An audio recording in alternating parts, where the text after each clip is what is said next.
akaongea manuizi, kisha biashara ikaanza collapse.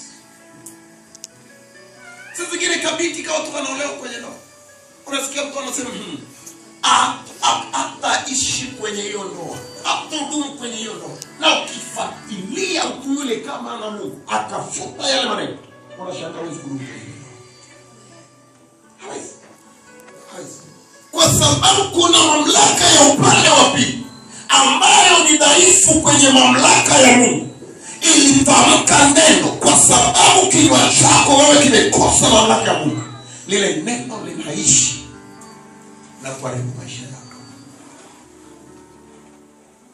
Hello. Biblia inasema ya kwamba katika Israeli watawala wafalme wengi sana. Kuna mfalme mmoja akatawala, jina lake Ahabu.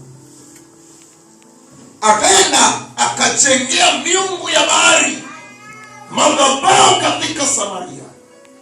Huyu mfalme alipinda chukizo kuliko wafalme wote walioacha kumwabudu Bwana Mungu wa Israeli, wakaenda kusujudu miungu ya nchi nyingine.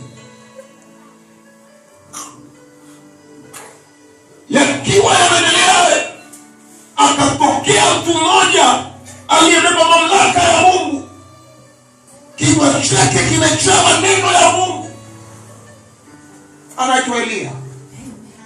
Elia akamfuata Ahabu, akamwambia, kwa hicho ulichokitenda, ukamwacha Bwana Mungu wa Israeli na kuabudu miungu ya bahari, hakika ninatamka.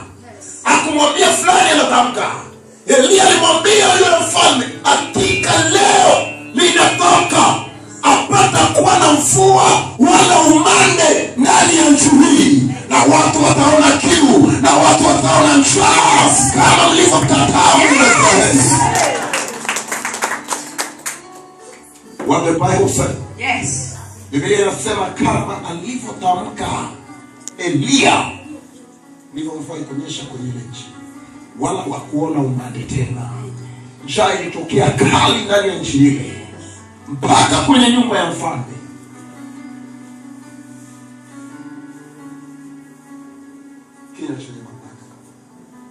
Elia anamwambia, bila kutamka mimi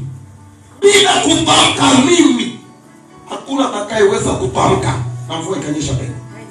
Kinywa cha mtumishi wa Mungu kilichojaa mamlaka. Ninaposema mtumishi wa Mungu, sijamaanisha mchungaji peke yake, ninamaanisha yule anayemtumikia Mungu katika roho na kweli.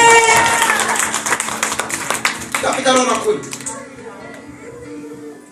ambaye akisimama sehemu kutamka, anawaambia jambo hili mnalotaka kufanya ni machukizo mbele ya Mungu, haitatokea kamwe, na mkifanya itawagharimu, na kweli wakifanya inawagharimu kwenye maisha yao.